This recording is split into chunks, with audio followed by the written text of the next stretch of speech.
C'est parti. Alors, on y va, on participe, on fait du feedback. Alors, quelle est la représentation binaire en complément A2 sur 8 bits de l'entier négatif moins 25? Alors, qu'est-ce que vous me proposez?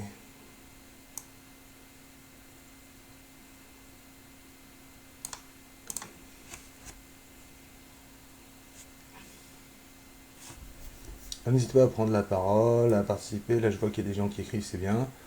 Ouais, c'est bien. Donc, vous commencez par vous poser la question de 25. C'est une assez bonne idée. On peut faire un peu différemment. Et donc, moins 25, c'est le C. Alors, comment est-ce qu'on peut faire ça avec un shell à côté? Moi, je peux faire un bin de 25. Et là, vous voyez, le 0B là, de devant veut dire que c'est du binaire. Ça nous permet de réviser un peu ce genre de choses. Donc, c'est du binaire, et 25, souvenez-vous, c'est simplement 16, et 8, et 0 fois 4, et 0 fois 2, et 1. Voilà. Après, ce qui est important, c'est quand on sait que c'est négatif, c'est du complément à 2. Alors, qu'est-ce que ça veut dire du complément à 2? Du complément à 2, ça veut dire en fait du complément à 2 puissance 8, puisqu'on est sur 8 bits. Ça veut dire c'est du complément à 256. Alors, pourquoi est-ce que c'est ça? Parce que le binaire de 256, regardez, c'est un 1, avec toujours le 0B en préfixe pour dire que c'est du binaire, suivi de 8 zéros. Donc sur un octet, il n'y a que des zéros. Donc en fait, ce qu'on va considérer comme 0, c'est 256. Et donc du coup, on veut quelque chose, on veut que 25 plus moins 25, ça fasse 0. Donc qu'est-ce qu'il faut rajouter à 25 pour faire 256? Ben, on n'a qu'à demander à Python, 256 moins 25, ça fait 231. Et du coup, si je prends le binaire de 231, voilà la réponse. Alors, la réponse est là.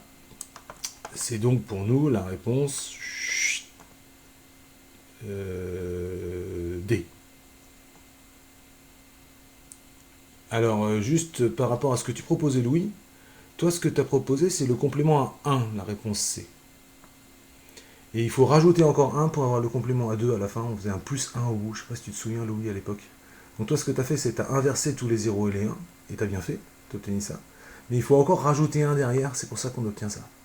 Oui, parce que par une autre méthode, la méthode qu'on vous a proposée à cette époque-là, je la fais ici à gauche. Donc c'est de dire, tu prends 25 et tu l'écris. Donc 25 tel que tu l'écris, ben, ça fait ça. Super. Le Python, lui, il ne comprend rien à ce que j'écris, mais c'est ça. D'accord? Donc si vous préférez, je peux écrire 0B avec des trucs devant. Et ça, c'est ce qu'on appelle, c'est 25 en binaire. Et on retourne tous les 0 et tous les 1, et donc si je fais 0B à la place des 0, je mets des 1, à la place des 1, je mets des 0, à la place des 0, des 1, des 1. Là, j'obtiens 230, qui en fait est ce qu'on appelle le complément à 1. Pourquoi? Parce que si je fais 230 plus 25, ça fait 255, donc des 1 partout. Il faut encore que je rajoute un petit 1 au bout pour obtenir. Tu sais, ça, il faut sortir de l'octet. Tout à fait, c'est excellent ce que tu dis, Louis. Donc triple 1, 2, 0, et ici je rajoute 1 au bout, 231. Et donc c'était ça la réponse D. Voilà. Donc je ne vais pas noter les réponses. Hein. Je considère que cette vidéo sert de corriger, bien sûr. Question sur la question 1. Allez-y. No question. J'avance. On considère les nombres dont l'écriture en base 16, donc en hexadécimal, sont de la forme suivante. Alors, je rappelle juste rapidement ce que c'est l'hexadécimal. Par exemple, qu'est-ce que c'est 35 en hexadécimal? Pour ça, je peux demander à Python hex de 35. Et là, il me propose 0x23. Le 0x à l'image du 0b qu'on avait ici. Le 0x ici veut dire c'est de l'hexadécimal. Et le 2,3, ça ne veut pas dire 23. Qu'est-ce que ça veut dire?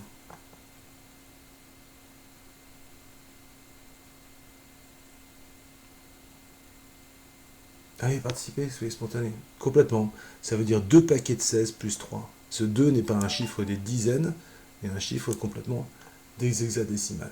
2 paquets de 16 plus 3. Et donc du coup, ça fait 2 paquets de 16 plus 3, ben, on peut vérifier que ça fait bien 35. Tout à fait, ça fait 35. Et donc du coup, c'est de l'hexadécimal. Nous, on s'intéresse à des nombres dont la forme, c'est un 1 suivi de 0. Qu'est-ce que c'est exactement? Alors, c'est des assez bonnes questions qui sont là. Et vous allez voir que la question est assez mal posée. Alors pourquoi la question est assez mal posée? Parce qu'on se doute bien que ce n'est pas des puissances de 10, puisque nous avons un système informatique, donc on se doute bien que ce n'est pas la réponse C. Mais par contre, si c'est des puissances de 16, c'est aussi des puissances de 2. Si c'est des puissances de 8, c'est aussi des puissances de 2. Si les puissances de 16, c'est aussi les puissances de 8, mathématiquement. Donc vous voyez que c'est un peu flou. C'est pour ça qu'ils ont rajouté un exactement ici, pour dire les choses. Moi, ce que je vous propose, c'est d'utiliser encore Python à bon escient. Par exemple, de dire, OK, de la même manière que je viens de demander x de 35, on peut demander aussi quelle est l'écriture décimale de 0x 1. Et vous voyez qu'il répond que c'est 1. Alors, une unité, que ce soit par paquet de 10 ou par paquet de 16, comme on n'a pas fait de paquet, c'est toujours 1, pas de problème. Mais là où ça devient plus intéressant, c'est si je demande à Python ce que c'est 0x 1, 0. Et vous voyez que je suis bien dans l'énoncé, je suis en train de suivre ça. Un 1 basé en hexadécimal, maintenant j'ai le 10 en hexadécimal. Et là, il me répond 16. Qu'est-ce que je tape juste derrière si vous avez compris ma logique?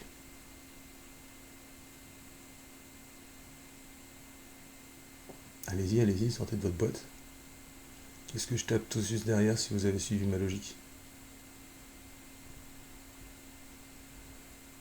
Ouais, je vous attends. Ouais, tout à fait. 0x 1, 0, 0. Je décale encore d'un coup. 256. Alors pourquoi? Parce que ce 0 là veut dire qu'il y a 0 unité. Ce 0 là ici, donc on a toujours la position qui est très importante, veut dire qu'on a 0 paquet de 16. Mais du coup, ce 1 ici, c'est un paquet de 16 paquets de 16. Vous vous souvenez de notre progression là-dessus. Et donc, du coup, qu'est-ce que ça donne si je rajoute un 0? 4096. Qu'est-ce que c'est ces nombres? Eh bien, c'est bien sûr les puissances de 16, puisque 16 puissance 0, ça fait 1. 16, je rappelle que puissance, c'est étoile, étoile en Python. 16 puissance 1, ça fait 16 puissance 2. Et 16 puissance 3. Donc, il fallait répondre les puissances de 16, réponse D. Alors, les filous parmi vous vont me dire que des puissances de 16, c'est aussi des puissances de 8, et c'est aussi des puissances de 2. Mais le exactement dans le sujet devait, c'est pas moi qui ai fait ces sélections, je vous rappelle, c'est la Banque nationale, devait certainement devoir vouloir dire qu'il fallait être le plus précis possible, et donc des puissances de 16. Donc, effectivement, ce 1 ici, c'est devant des paquets de 16. Et donc, comme c'est des paquets de 16, paquets de 16, de paquets de 16, c'est forcément une puissance de 16. Est-ce que vous avez des questions sur cette question-là?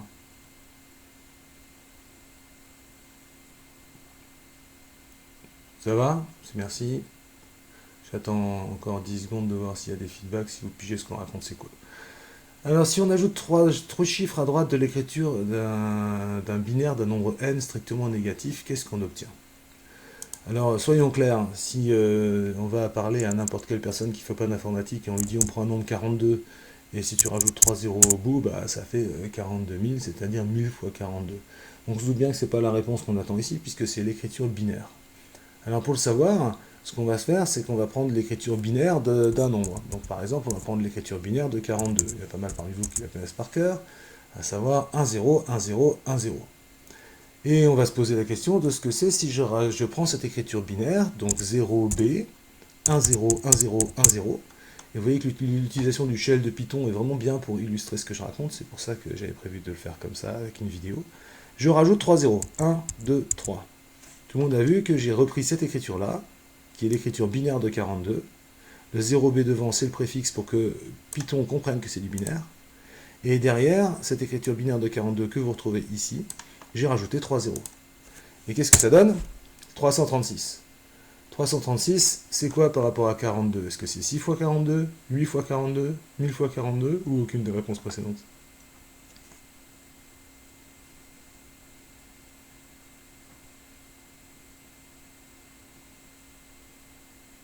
Vous ne parlez pas beaucoup, j'attends votre participation. 6 fois, 8 fois, 1000 fois, aucun des trois? Ouais, Simon, c'est 8 fois 42, absolument. On va vérifier que 8 fois 42 fait bien 336. Confirmation. Alors, petite explication peut-être nécessaire à ça. Et l'explication qu'on a ici, c'est que signifie ce 1 là dans l'écriture de 42, dites-moi? C'est une question que je vous pose.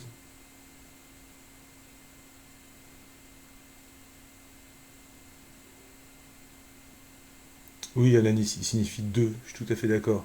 1, 2, 4, 8, 16, vous vous souvenez? Et que signifie ce 1 là? Je l'ai dit, hein.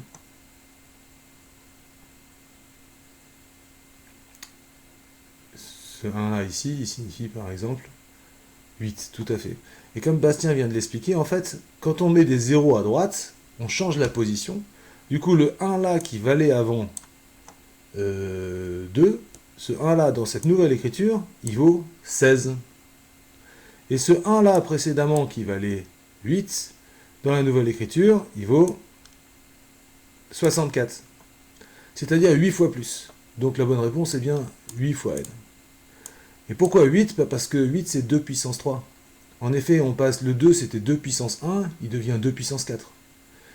Le 1 ici, c'était 2 puissance 3, qui devient 2 puissance 6. Donc en fait, on a rajouté 3 à la puissance de 2, ce qui correspond bien à une multiplication par 2 puissance 3.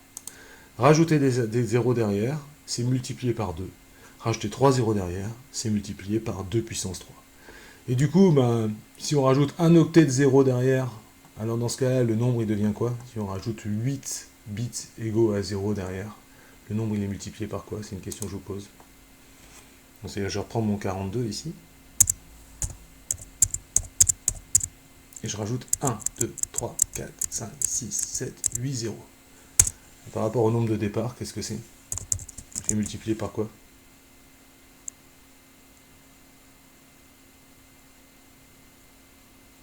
Oui, c'est Alanis qui a gagné, c'est 2 puissance 8.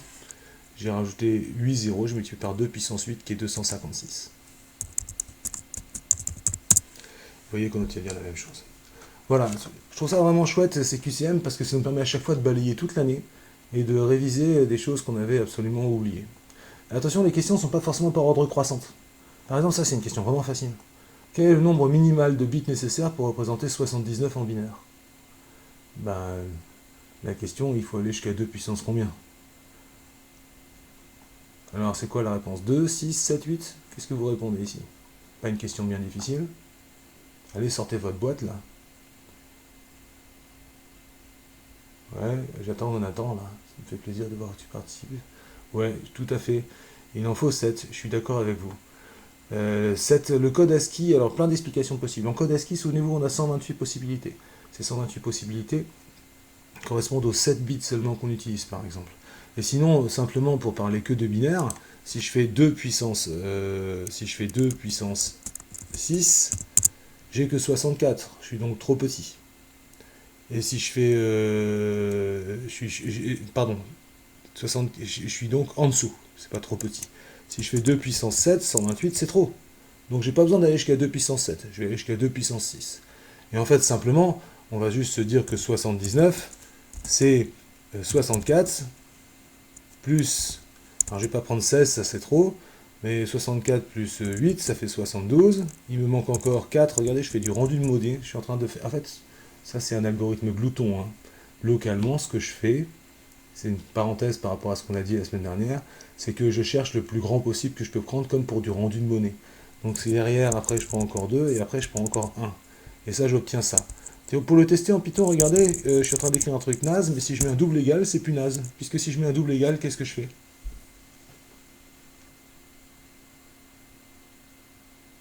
Un test, absolument. Et il va me répondre quoi alors ?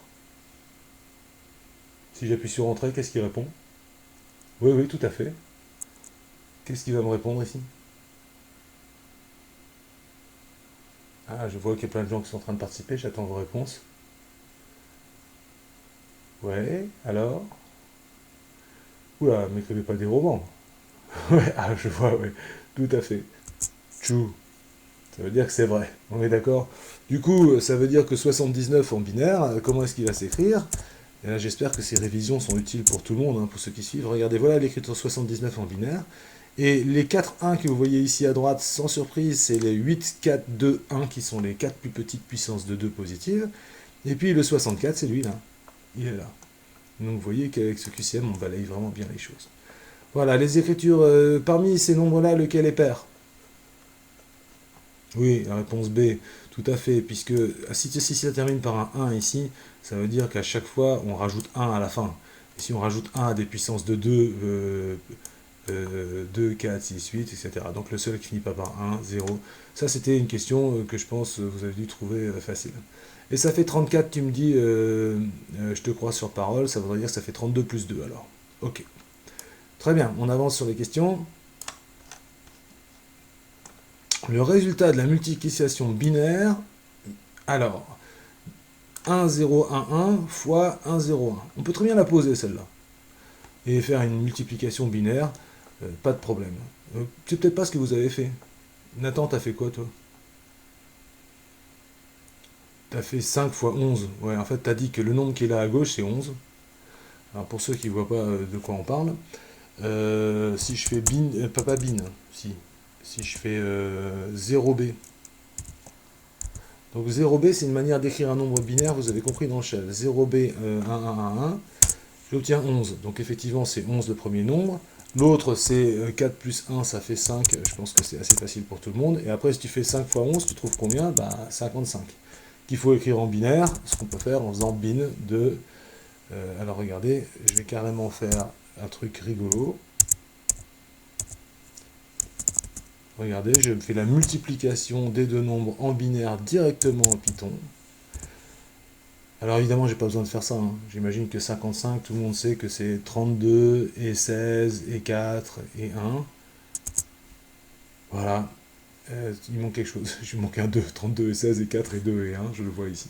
Et donc voilà la réponse qui était proposée. C'est donc la réponse C. On est d'accord? Alors, je voulais en profiter pour dire que celui-là, on pouvait tout de suite le dégager. Pourquoi celui-là, on pouvait tout de suite le dégager? Plus facile. Celui-là, on pouvait tout de suite le dégager. Alors, répondez à l'un des deux. Pourquoi on pouvait dégager le A ou le B tout de suite sans même faire de calcul?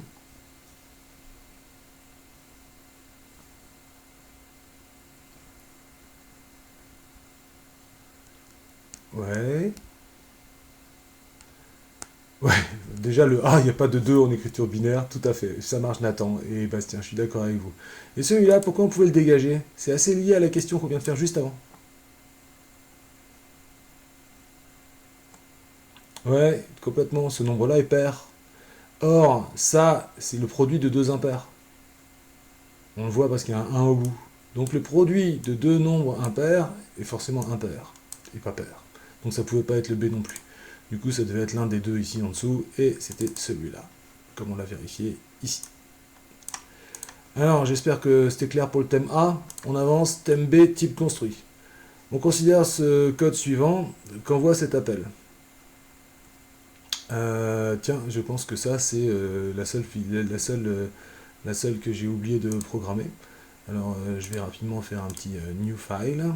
Oula, il est un petit peu grand mon new file. Je vais me le ramener dans une taille raisonnable pour cette vidéo. Et hop, on va faire un petit copier-coller pendant ce temps que vous réfléchissez. Et donc, c'est pas forcément très pratique ce que je fais, mais ça fonctionne quand même. Évidemment, je perds l'indentation, ça pose problème. Oula. Alors, x1 égale tuple 1, x2 égale tuple 2, return x1 plus x2, x2 plus y2. J'ai bien recopié le code et je pense que c'est assez correct. Alors, cette fonction S, je vais donc la compiler. Je l'enregistre, c'est la question quoi? La question B1. Voilà. Hop. Super. Et que fait cet appel? Alors, qu'est-ce que vous me dites, vous? Ça répond quoi? A, B, C, D. J'écoute vos propositions.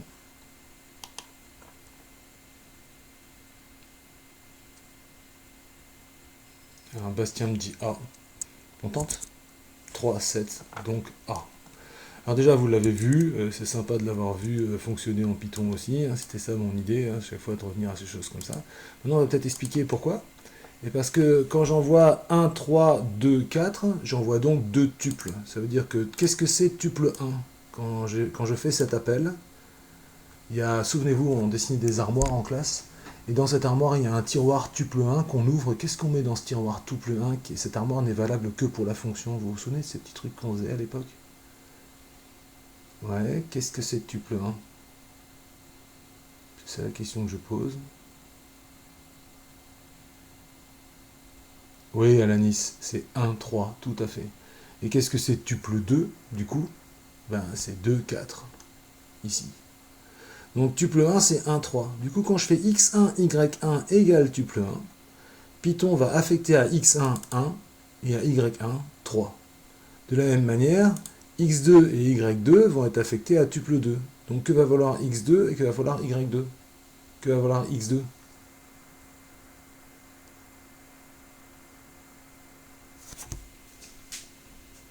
Allez, allez, allez. Que va valoir x2?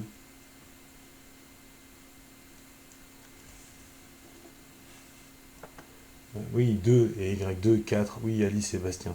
Et donc, du coup, x1 plus x2, ça fait 1 plus 2, 3. y1 plus y2, ça fait 3 plus 4, 7. On le voit mieux ici, regardez. La fonction va additionner les abscisses ensemble. 1 plus 2 va donner 3. Et additionner les ordonnées ensemble. 3 plus 4 va donner 7. Voilà ce que ça donne. Évidemment, sur papier, il faut comprendre ça, puisqu'on ne peut pas forcément le lancer. Alors, question B2. Comment ça s'appelle, ça? C'est quoi, ça?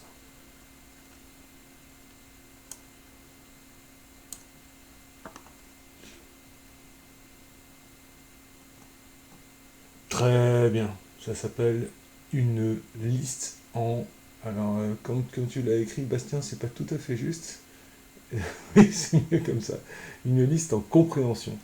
Ça veut dire qu'on construit une liste, et on le voit avec le crochet ici et le crochet là. C'est une liste. Et dans cette liste, on va définir plusieurs éléments parce qu'on a une boucle interne à la liste. Vous vous souvenez de quand on a fait ça en janvier, je crois. Donc une boucle de compréhension. Ici, il y aura combien d'éléments dans cette liste? C'est un for i in range 2.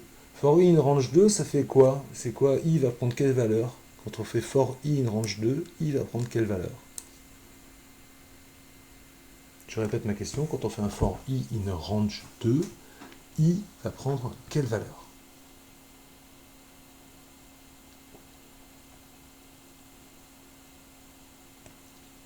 Ouais, les filles. 0 et 1. I va faire 0, puis I va faire 1. Donc il y a donc deux passages dans la boucle. Donc déjà, il nous faut une liste avec deux éléments. Donc la première et la dernière, on peut les dégager. Est-ce que tout le monde a compris pourquoi la première et la dernière, on peut les dégager? Parce qu'à l'intérieur, regardez, on a 1, 2 et 3 éléments.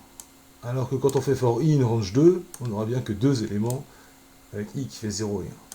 Et qu'est-ce que c'est? Chacun des éléments, c'est 0 fois 3. Et donc ça, c'est quoi? C'est avec les listes, c'est une concaténation dans les listes. Qu'est-ce qu'on va obtenir? La réponse B ou la réponse C quand on fait 0 fois 3?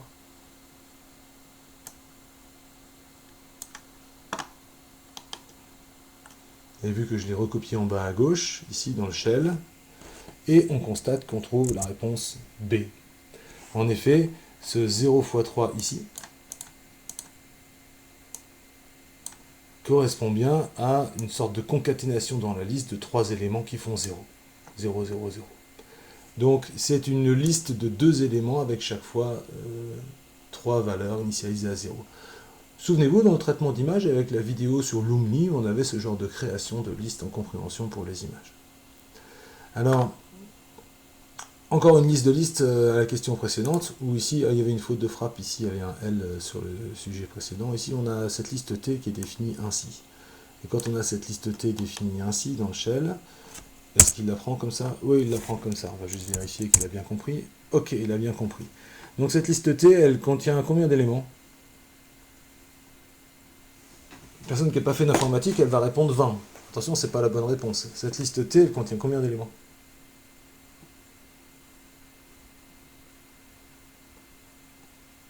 Ouais, 4 éléments, qui sont chacun des listes, qui elles-mêmes ont 5 éléments. Du coup, on cherche à cibler le 14.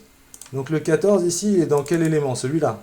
Et celui-là, c'est le troisième élément, donc c'est le numéro combien?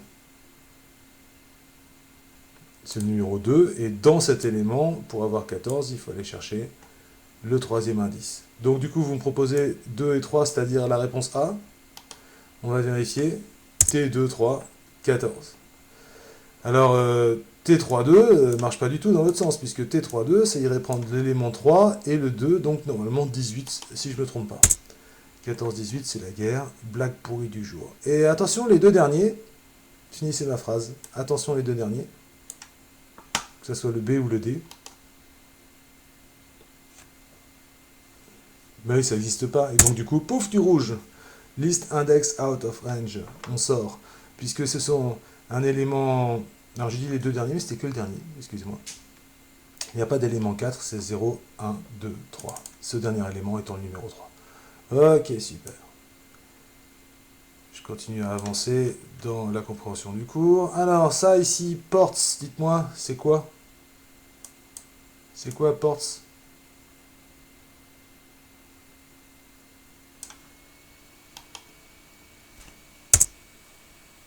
Oui, Alanis, un dictionnaire. Oui, Axel, un dictionnaire.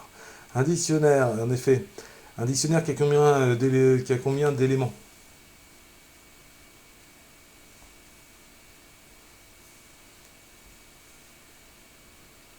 Non, pas deux. Trois. Alors, peut-être qu'Alanis répondait à une autre question. C'est quoi les... Dans un dictionnaire, quels sont les deux mots qui nous intéressent? Absolument, les clés et les valeurs. Alors ici, les clés, c'est HTTP, IMAP, SMTP. Alors comme tous les P, que veut dire P ici, en fait, même si c'est pas du tout la question qu'on vous pose, comme dans FTP, dont on a parlé la dernière fois et dans la vidéo que j'ai faite. J'ai compris, Alanis. Protocole, absolument. Hypertext Transfer Protocol. IMAP, c'est un protocole de messagerie que vous utilisez certainement pour synchroniser avec un client ou pas. SMTP, c'est l'envoi de messages. Mail, transfert protocole. FTP, c'est File Transfer Protocol.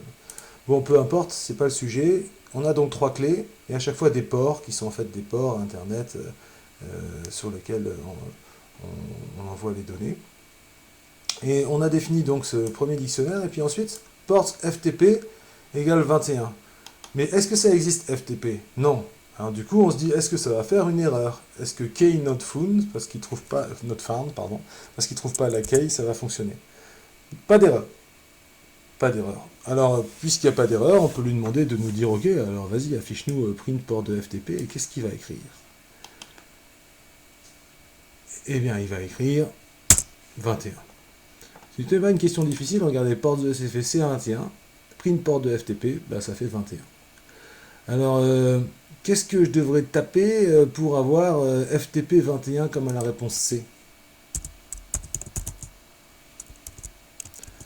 Ben, ça marche pas, parce que c'est le troisième élément, etc. Donc pour avoir...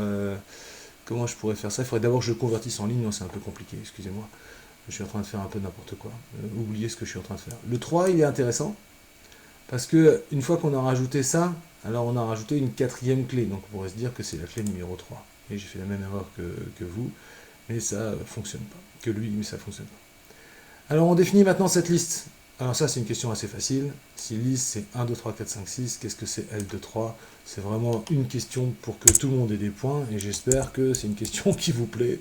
L2, 3 c'est le troisième ou le quatrième élément? Ben, le quatrième, à savoir 4. Je passe là-dessus, c'est donc 4. L2, 3 c'est lui. On est bien d'accord. Alors, encore une liste en compréhension. Combien d'éléments il y aura dans cette liste d'ivoire?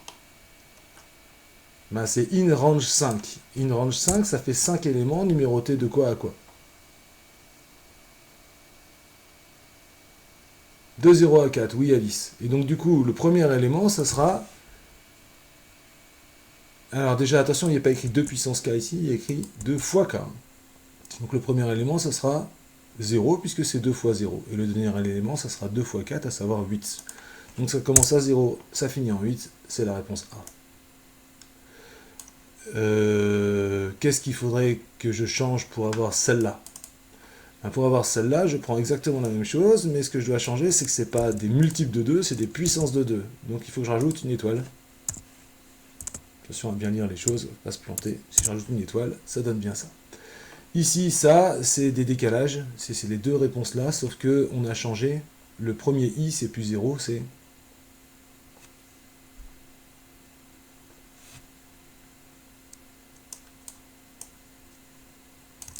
Le premier i, c'est plus 0, c'est... Non, pas 0. Si je prends celle-là. On est bien d'accord, je parle de celle-là. Pour l'obtenir ici, qu'est-ce que je dois mettre dans mon range? En fait, c'est ça ma question. Je pars de 1 et je vais jusqu'à combien pour avoir 10? Oui, complètement. Jusqu'à 5 et donc il faut que je mette 6. Vous voyez que ça, c'était une fausse réponse ici.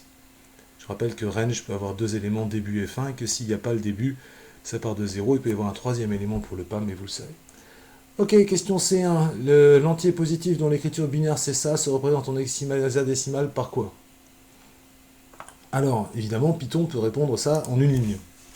En lui demandant quel est l'hexadécimal du binaire 0, 0, 1, 1, 1, 0, 1, 1. Bon, vous reconnaissez que, du coup, ce genre d'examen... actuellement, on fait des examens à distance, c'est assez rigolo. Ce genre d'examen posé à distance avec du Python, ça ne servira à rien. Hein. Mais vous allez me donner la réponse. Qu'est-ce que vous proposez?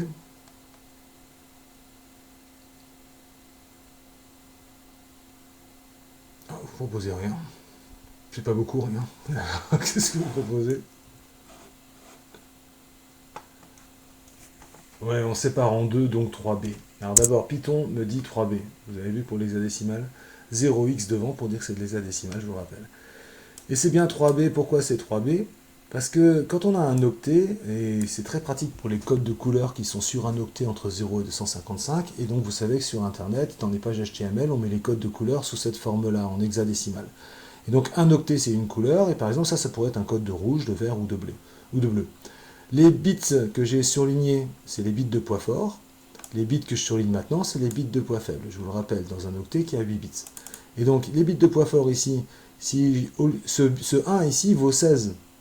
Mais on fait comme si on n'avait que E, et donc on fait ce 1 vaut 1, et du coup ce 1 vaut 2. 1 plus 2, 3, d'où ce 3. Et enfin, pour les bits de poids faible, c'est 1 plus 2 plus 0 fois 4 plus 8. Ça fait 11. Mais comme on n'a pas de chiffre pour écrire 11, on continue avec l'alphabet. 8 donne 8, 9 donne 9, 10 donne A et 11 donne B. La bonne réponse c'est donc 3B en écriture hexadécimale. Obtenu ici aussi avec Python. Alors on exécute ce code suivant. On avance dans ces questions, j'espère pas trop lentement pour vous. On a donc défini, qu'est-ce que j'ai défini ici? A, c'est quoi? C'est quoi le type de A?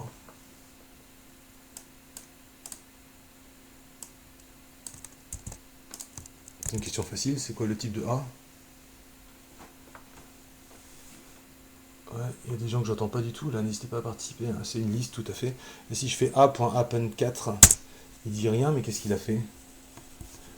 Allez-y, manifestez-vous. Ouais, Valentin, c'est quoi? Je fais A.append4, qu'est-ce qui se passe? On a ajouté 4 à la liste, tout à fait. Où ça? Ça rajoute 4 à la liste, où ça? À chaque chiffre, devant, derrière, au milieu, aléatoire, à la fin, tout à fait. Pour se rendre compte, il faut que je fasse un A ici pour voir effectivement que la bonne réponse c'est la réponse que je surligne, la réponse C. On a appris la liste et on a rajouté un 4 à la fin. À peine veut dire rajouter à la fin.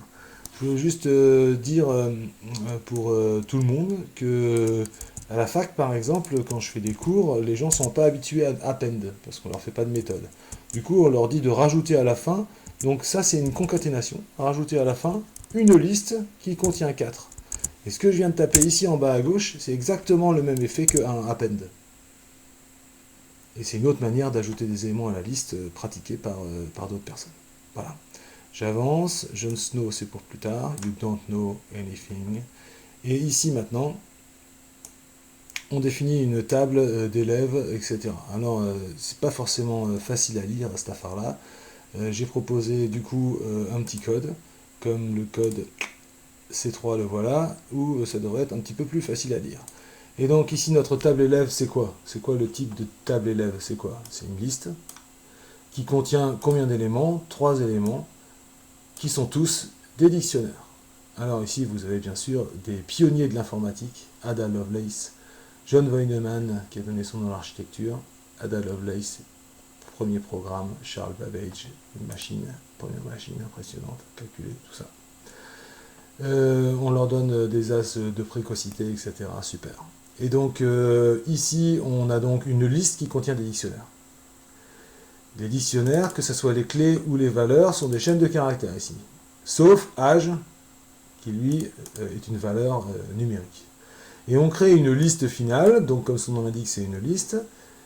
Mais cette liste, quand on voit qu'il y a un for, c'est-à-dire que c'est encore une liste en compréhension, avec un test.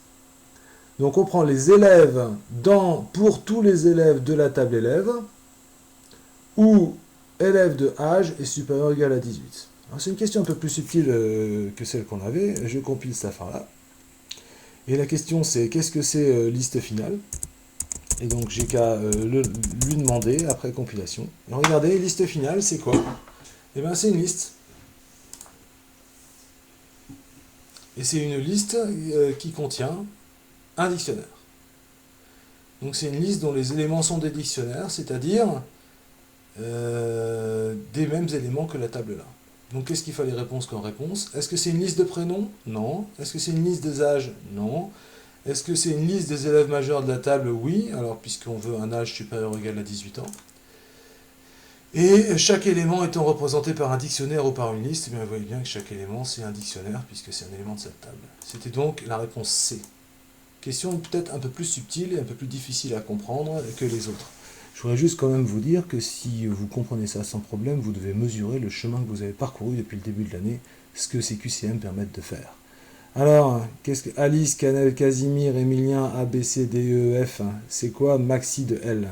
Là, on commence à rentrer dans les algorithmes de recherche de maximum, de minimum, de tri, ce genre de questions, et qu'on a déjà fait. Et donc, souvent, quand on fait un algorithme de recherche de minimum ou de maximum, on initialise petit m comme la première valeur de la table.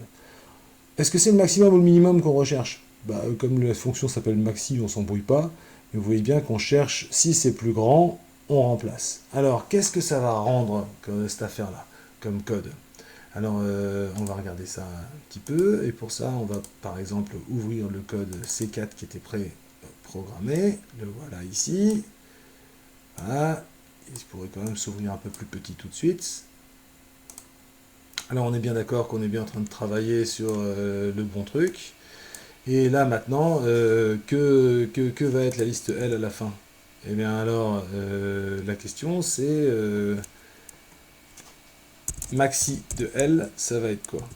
Alors, tout le monde, il y a une réponse, excusez-moi, c'est une fonction maxi, donc elle attend une liste. Voilà.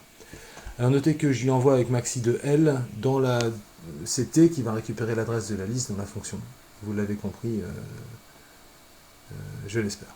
Et donc ici on envoie une liste qui contient des couples, c'est pas facile à comprendre. Il y a une réponse qu'on peut éliminer quand même tout de suite. Ça veut dire que quelqu'un qui a rien foutu dans l'année se dira c'est certainement pas la réponse D puisque c'est pas un maxi. Mais la grosse question c'est est-ce que c'est Alice, Dorian ou certainement pas Fabienne 16, on s'en doute, ou Barnabé. Donc avec un petit peu de réflexion, on se dit bon, ça va certainement être Alice ou Dorian. D'accord? Alors Fabienne, parce que c'est la dernière, je sais pas trop, Maxi. Alors la réponse, ça va être Dorian. Alors pourquoi c'est Dorian et pas, par exemple, Casimir, Barnabé ou Alice qui avait déjà 17 à la fin 17 avant? Réponse, parce que si c'est égal, on remplace. Donc comme si c'est égal, on remplace, même si on a stocké comme maximum que c'était Casimir 17, quand on va rencontrer Dorian 17, comme c'est supérieur ou égal, on va remplacer. Donc M va donc être remplacé par Dorian 17. Et comme à la fin on return M, ce sera donc le dernier maximum qu'on a rencontré. Si dans ce code, je remplace le supérieur ou égal par un strictement supérieur, alors dans ce cas-là, ce sera Alice qui va aboutir. Il y a une petite question un peu subtile. Et donc la réponse c'est Dorian 17. Les deux réponses en dessous étaient incohérentes. Et pourquoi est-ce que en fait c'est pas le premier mais le dernier? C'est juste une histoire de savoir si c'est supérieur ou égal ou strictement supérieur ici. Question difficile quand même je trouve. Quelle est la valeur de la table table à la fin de l'exécution du script suivant? Alors voilà le script en question. Alors est-ce qu'il y a besoin que je fasse tourner ce script? Je ne suis pas tout à fait sûr. C'est pas très cher, je vais quand même le faire. Pour tout le monde, je pense aussi à ceux qui vont reprendre cette vidéo. Donc voilà, j'ai défini une table qui est une liste de listes. Ça ressemble beaucoup au QCM que vous avez fait. Table de 1, 2 égale 5. Alors c'est laquelle? Réponse A, B, C, D. Qu'est-ce que vous me proposez?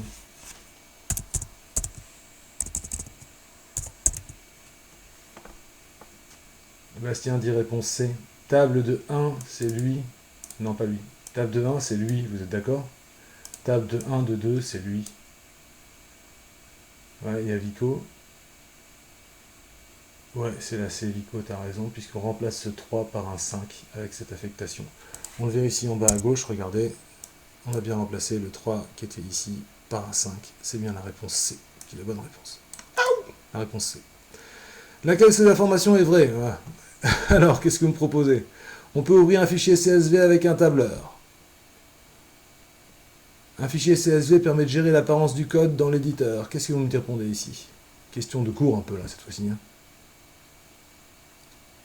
Allez, accélérez un petit peu votre participation. Ouais, c'est la réponse A, parce que oui, on peut ouvrir un code CSV à l'aide d'un tableur, bien sûr. CSV, c'est Comma Separated Values, avec des virgules, et votre système d'exploitation l'ouvre avec un tableur, même si c'est un fichier texte, on a beaucoup travaillé avec. Celui qui fait l'apparence du code dans une page HTML, c'est pas le CSV, c'est quoi?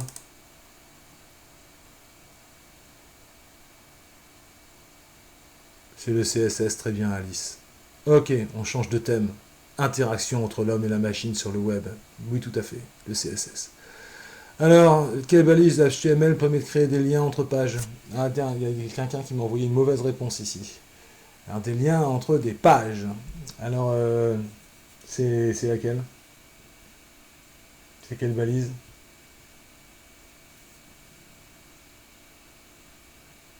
Oui. Oui, Nathan, c'est la balise. Alors, c'est la réponse A ou la balise A? C'est la balise A, donc la réponse D. Pourquoi c'est la balise A? C'est un A comme il y a en dessous ici. On va discuter de ça dans un instant, qui permet de faire des liens entre des pages. C'est là ici qu'il y a quelqu'un que je balance pas, donc je dirais pas que c'est Nico A qui m'a envoyé des réponses à l'avance et il m'a répondu Link. Alors Link, ça lit quoi et quoi, dites voir. Quand est-ce qu'on a rencontré Link? Quand on a fait de la programmation internet ou même plutôt des pages web avant même de faire de la programmation internet? Complètement, pour relier un quoi? Non, pas un CSV, je suis pas d'accord. C'est pas un CSV, oui, un CSS. Par exemple, pour relier dans l'entête, on a utilisé un link pour indiquer qu'il y avait un fichier CSS qui gérait le style pour cette page HTML. Donc link ne lit pas des pages, comme le sujet le dit, mais lit plutôt la page HTML à un fichier CSS qui n'est pas une page. Donc c'est plutôt A qui lit des pages. Voilà. Alors à propos de lier des pages, c'est quoi qui est correct ici? C'est le href qui permet d'envoyer vers le site et du scroll. Voilà. Et la bonne syntaxe, c'est celle-là. Je ne vais pas aller avancer outre mesure. Ensuite, voilà. Oh là, je suis peut-être pas arrivé tout à fait au bout de mes questions. Ouais, effectivement. Alors, on est toujours dans les questions qui nous concernent en ce moment. Ici, un internaute clique sur la page qui envoie la requête HTTP, hypertexte sans faire protocole, à un serveur. Et là, on est vraiment pile poil dans ce que j'ai expliqué dans ma vidéo. Donc, vous voyez, on appelle ici une plage traitement.php. Et on voit un point d'interrogation ici, et après, on lui envoie des éléments. Alors déjà, question qui n'est pas posée, pour ceux qui ont compris quelque chose à la choucroute, est-ce que c'est une méthode get ou une méthode post qui a été employée pour la requête HTTP? Parce que là, on a envoyé des éléments de formulaire, si vous voulez. Absolument, c'est une méthode get. À partir du moment où ça apparaît dans l'URL, c'est vraiment l'une des synthèses de cours de celui que vous allez suivre cette semaine et qui est en vidéo. Eh bien, vous allez avoir donc cette affaire-là, méthode get. On envoie les éléments dans l'URL avec les limitations de taille et les problèmes de sécurité aussi que ça entraîne. Et comme c'est une page PHP, cette page PHP, est-ce qu'elle va être traitée sur le serveur ou est-ce qu'elle va être traitée sur notre navigateur chez nous à la maison? Est-ce que ça se passe au niveau du client chez nous à la maison ou au niveau du serveur, l'exécution d'un code PHP?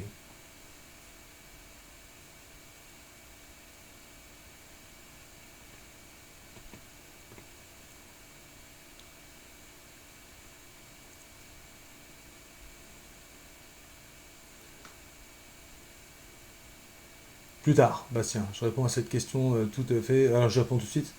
On utilise. J'ai répondu à cette question en fait sur le cours. Tu me la reposes juste à la fin du QCM et j'y réponds. Bastien, à cette question. Pas de problème. À vous, à vous, à vous. Oui, Nathan, il a répondu. Merci Nathan. Ça s'exécute sur le serveur, le PHP. Contrairement à quoi? Contrairement à quel langage de programmation Internet qui s'exécute dans ton navigateur chez toi à la maison? Absolument, Nathan et Axel, contrairement au JavaScript. Donc, est-ce qu'on renvoie un fichier PHP? est-ce que c'est ça qui se passe quand on fait une requête HTTP? Parce que quand on fait une requête HTTP sur un fichier HTML, c'est bien ce qui se passe. Le fichier HTML, il est renvoyé, d'accord, pour que le navigateur l'affiche. Avec aussi les fichiers CSS et JavaScript qui sont renvoyés. Par contre, et ça c'est vraiment important, c'est vraiment le cours qu'on est en train de faire en ce moment en dehors de ce QCM, eh bien, les fichiers PHP sont traités au niveau du serveur. Et ce qui est renvoyé, c'est le fruit du PHP, non pas dans la console, mais dans une sorte de page HTML qui est renvoyée à l'utilisateur. Donc non, tout ce qui est renvoyé le traitement PHP, c'est faux, on ne fait pas ça. Du coup, il ne restait plus que deux réponses possibles, dont une est indiquée si Jon Snow a bien pris son traitement. You don't know anything, Jon Snow, c'est pas ça du tout, c'était très drôle. La bonne réponse, c'est exécuter le fichier traitement PHP sur le serveur, en identifiant nom à Snow et prénom à John. Et on le fait encore souvent, Bastien, je vais répondre à ta question, parce que c'est très pratique pour la programmation. Beaucoup plus pratique que d'envoyer dans la méthode post. Puisque si c'est dans l'URL, et là je réponds à l'avance à ta question, Bastien, si c'est dans l'URL, ça permet d'être récupéré en JavaScript très facilement sans passer par des routines en PHP. Et donc le fait que ce soit dans l'URL, ça permet d'avoir une programmation très facile après de la page à afficher. Donc si ce n'est pas des problèmes de sécurité, mais que tu veux juste dire affiche la page de Jon Snow, mais de documentation sur Jon Snow par exemple, pas du tout une page privée avec des éléments secure sur Jon Snow, on va utiliser ça. Le post, on l'utilise pour toutes les autres choses parce que c'est plus dur à traiter derrière, même si c'est pas si compliqué que ça. Et c'est plus rapide, donc on envoie dans l'URL rapidement les choses. Donc pour tout ce qui ne nécessite pas de problème de sécurité, on va le faire. Et j'ai mis un exemple sur Matonomy avec le site du lycée. Et, et sur le site du lycée, quand tu es sur plein de sites, quand tu demandes une page, tu as un petit point d'interrogation sur le site dumonde.fr, sur plein de choses, avec des pages qui suivent derrière. Parce que dès qu'il n'y a pas de problème de sécurité, c'est plus facile en fait. Et c'est pour ça qu'il y a encore la coexistence de cette méthode get, faible en sécurité, faible en longueur des informations qu'on peut envoyer, mais la coexistence de cette méthode get avec cette méthode post, qui est bien sûr celle qu'on va utiliser dès qu'on veut envoyer autre chose que du code ASCII déjà, dès qu'on veut envoyer un peu plus d'informations ou dès qu'on veut gérer un peu la sécurité. Et ça, voilà, on a vraiment traité les questions de cours qu'on fait central, c'était vraiment important. Alors voici un extrait d'un document HTML. J'ai répondu à ta question, Bastien? C'est bon, là, tout le monde, tous ceux que ça a intéressé ont un peu suivi ce que je viens de raconter, là. Ça commence à se mettre dans l'ordre dans votre tête, ce qui se fait sur le serveur, ce qui se fait sur le client, et les deux méthodes get et post. Mais de toute façon, la vidéo que vous allez pouvoir suivre, que j'ai enregistrée suite au cours de la dernière fois, synthétise tout ça, et j'ai mis sur Matonomy de notre site web le résumé de ça. Bon, on avance. Un document HTML, ici, qu'est-ce qu'on se passe? On a donc un body, on est à la fin. Cette balise-là, elle est bizarre. Hein. Elle est bizarre. Pourquoi elle est bizarre, cette balise-là?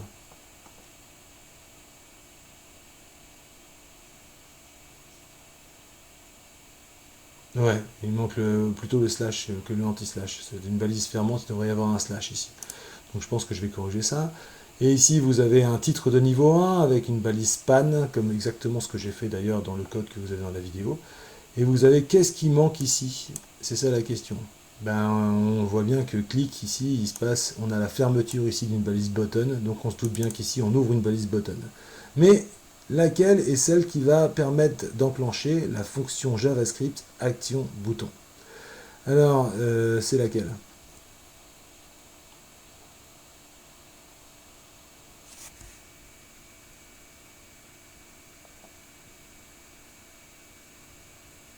Alors, c'est pas celle-là, parce que on ferme la balise avant la fin.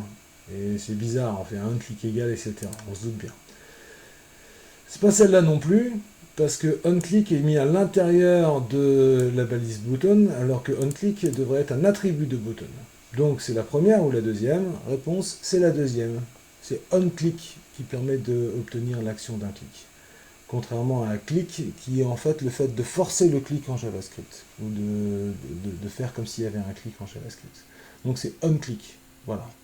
Bon, c'est une question quand même que je trouve difficile hein, de savoir ça par cœur. Quand on a un peu, même quand on a manipulé le JavaScript et qu'on a fait des bons programmes, on a oublié ça. Je trouve ça un peu gonflé de mettre ça dans un QCM de Fanel. On avance, on dépasse la moitié. Un site internet utilise une requête HTTP avec la méthode POST.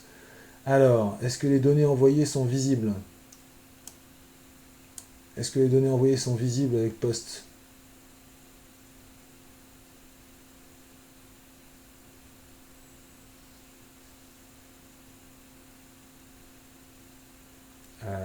si vous avez suivi. Elles sont invisibles, tout à fait, elles ne sont pas. Donc c'est vrai le A.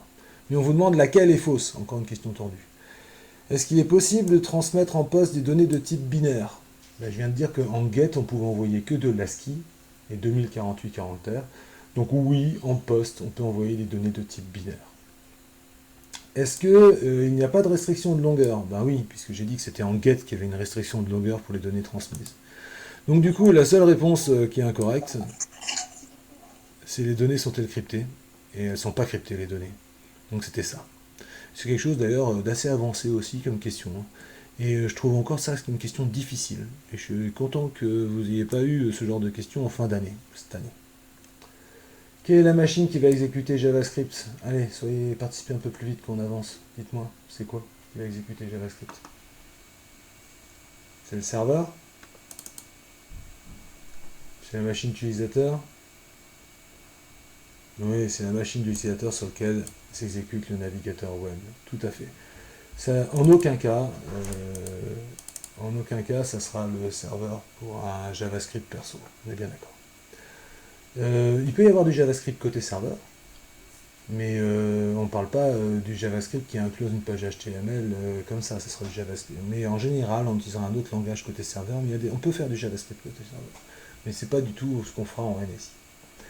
Quel est l'effet de la commande shell suivante? Alors là, vous vous êtes dit, waouh, de quoi il parle pour une commande shell? Et donc ça me permet d'avancer un petit peu. Et donc sur mon Ubuntu, ici, je vais vous lancer un terminal. Et là, on a le command shell. On a déjà fait un peu de shell ensemble. Et on s'intéresse à l'effet de la command shell qui est proposée là-haut. Donc en particulier, qu'est-ce que ça va faire ça? Eh bien, on suppose qu'on a un fichier NSI exercice 15 franc.txt.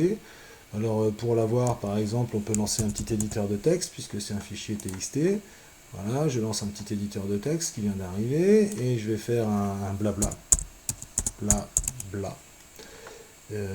Blabla franc, puisque c'est un franc TXT docké. Et celui-là, je vais me l'enregistrer dans mon dossier racine.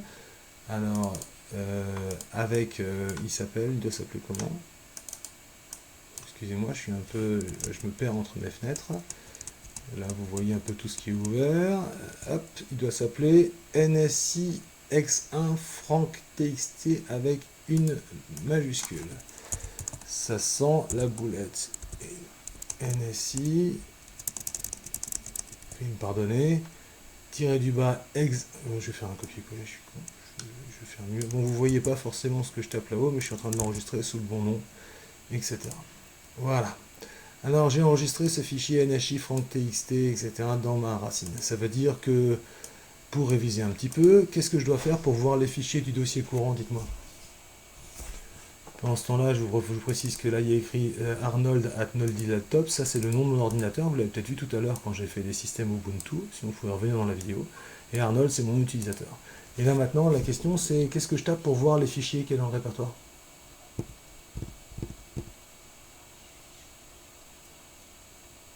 Alors, je suis plus à la souris, je suis au clavier dans un terminal. Qu'est-ce que je tape pour voir les fichiers dans le répertoire? Allez, bougez-vous. Je sais que je suis hors délai, mais je voudrais avancer et terminer.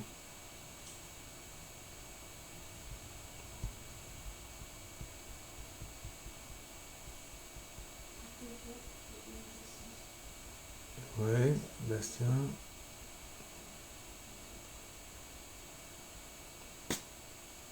Personne ne m'avance rien. Alors sous Windows, on ferait dire, mais c'est pas ce qu'il faut faire sous un système Unix. Ah, c'est pas div non plus. C'est ls. Même s'il y a des chances que Ubuntu soit gentil et essaye de comprendre dire. Ouais, tout à fait. Mais c'est ls qu'on fait normalement. Et vous voyez que j'ai pas mal de dossiers en bleu et j'ai un fichier NSI X1 franc.txt. Et qu'est-ce que ça fait si je tape cette commande? Alors j'espère que vous avez fait une petite recherche web pour le savoir. Et bien si je tape cette commande, on va s'en rendre compte. Ça a copié le fichier. CP comme copie. C'est quelque chose que vous allez pratiquer dans un futur proche, le shell système. Au passage, si je voulais voir ce qu'il y a dedans, je fais un petit cat. Si je fais cat NSI exercice 1 franc.txt, je revois le blabla franc qu'il y avait dedans. Et si je fais exactement la même commande, sauf que cette fois-ci, je prends le mari.txt, comme je l'ai copié, j'ai la même chose. Donc voilà un peu ce que ça donne. Au passage, et comme ça je vais gagner du temps parce qu'on est un peu serré par le temps, si je faisais la même commande que celle que j'ai tapée MV, CP, et que je remplace le CP par MV, et ben c'est pas copy, c'est move, donc c'est déplacer. Et là, il m'a demandé aucune confirmation, mais regardez bien, j'ai plus qu'un seul fichier, marie.txt. Et j'ai écrasé celui qui existait avant. Comme quoi, il va falloir faire bien attention. Qu'est-ce qu'on a vu comme commande? 4. On a vu ls, qui permet de lister un directory. On a vu cat, qui permet de donner le contenu d'un fichier. On a vu cp, qui permet de copier. Et on a vu mv, qui permet de déplacer. Du coup, le fichier est copié sous le nom mari.txt, c'est bien ça qu'il fallait faire. C'est pas renommer. Move, par contre, va renommer. Ça veut dire qu'avec mon mv, ça a fait ça, tout en écrasant mari.txt. Alors, lequel de ces systèmes est libre? Ben, naturellement, c'est Linux, on en a parlé. Windows, c'est propriétaire. Microsoft, macOS et iOS sont deux systèmes d'exploitation propriétaires de Apple. Laquelle de ces écritures n'est pas une adresse IP? Alors, allez-y, on avance. Ouais, c'est celle-là, parce que c'est limité à combien les nombres? Certainement pas 296, c'est limité à combien? À un octet, c'est-à-dire que la valeur maximale, ça sera 255. Très bien. Ok. Ensuite, sous Unix, que va réaliser la constante cat.file.txt? On vient de le voir, c'est l'affichage du fichier file.txt dans la console. Un protocole, c'est un ensemble de règles qui régissent des échanges. Hein, entre quoi et quoi? Alors, je dirais que c'est un peu dur de séparer ces deux choses-là, on va dire, entre équipements informatiques, puisque c'est ce qu'on a utilisé entre plusieurs machines, par exemple. Entre serveurs, ah c'est bien ça. Entre serveurs et de clients connectés entre eux. Ah, celle-là, elle est bien aussi. J'avoue que c'est une mauvaise question. Celle-là, à mon avis, un peu floue. On va prendre ça. On va prendre ça dans notre cours. Parmi les adresses suivantes, laquelle est une adresse IP non valide? Alors, est-ce qu'il y a un nombre plus grand que 255? Ouais, ça. Notez que les adresses qui sont à droite sont des adresses IP privées, donc de réseaux locaux. J'avance. Parmi ces langages, lequel n'est pas un langage de programmation?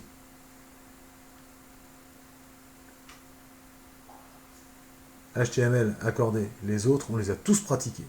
Et pour ceux qui pensent qu'ils n'ont pas pratiqué du PHP, c'est parce que vous n'avez pas encore regardé la vidéo que j'ai faite. Vous ferez du PHP. Alors, on exécute le script là. Il y a un petit peu de choses, donc tout ça, ça a été préparé. On est en F2, on va gagner un petit peu de temps. Hop, si j'exécute le script F2, qu'est-ce qui va se passer? Hop, on a un shell qui vient de s'ouvrir. Et la question qu'on pose, c'est quoi? C'est que vaut le couple LB? Alors ça, c'est subtil comme question. Parce que c'est la réponse 825, 825. Et pourquoi? Parce que quand tu fais B égale cube de L, alors dans ce cas-là, tu return L à B. Mais L a été changé. Parce que même si L est uniquement dans cette fonction, alors il faut savoir que L, c'est une adresse. Donc c'est pas la valeur qui a été envoyée, mais l'adresse de la liste. Et donc du coup, quand on a fait ces modifications-là en remplaçant L de I par son cube, chaque valeur est remplacée directement dans la liste L à l'adresse de la liste. Donc tu la modifies même si c'est dans la fonction. C'est une grande différence avec des variables comme des entiers par exemple. Et donc ici, on a modifié la valeur L, et donc B et L en fait pointent vers une liste qui a la même adresse, simplement, puisque on a retourné l'adresse de la ligne L et on l'a mis dans B. Donc B et L pointent vers la même liste. D'ailleurs, si après ça, je modifie, si je modifie maintenant B de 1 et que je le mets à 42, eh bien, si je tape B, j'ai ça, mais si je tape L, j'ai aussi ça, puisque je suis en train de modifier directement les listes à la même adresse. Et donc si je modifie B, je modifie L, si je modifie L, je modifie B. Et ça, c'était un code assez difficile à comprendre. Donc la bonne réponse était la réponse B ici. Ok. Randint, c'était mal tapé ça sur la première version, c'est entre A et B. Alors pour avoir ça, qu'est-ce qu'il faut taper ici? Ça c'est un petit peu chelou, hein, puisque en fait si on part de randint 0, 1, 2, 3, 4, c'est pas mal, mais il faut décaler et multiplier par 2. Alors dans quel ordre est-ce qu'il faut le faire? Il y a pas mal de choses un petit peu surprenantes. Je pense que la réponse D est plutôt une bonne réponse.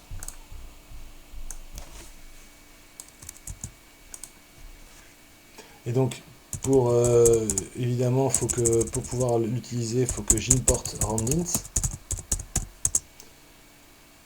C'est normal, c'est pas roundit. Qu'est-ce que je dois importer? Vous êtes encore là? C'est random. Et oh, c'est pas une liste ça. Ça fonctionne pas cette affaire-là. Pour obtenir un entier choisi aléatoirement. Ah oui, d'accord. Donc effectivement, ça va fonctionner. Pour se rendre compte, par exemple, on peut... ouais. Donc ça va fonctionner.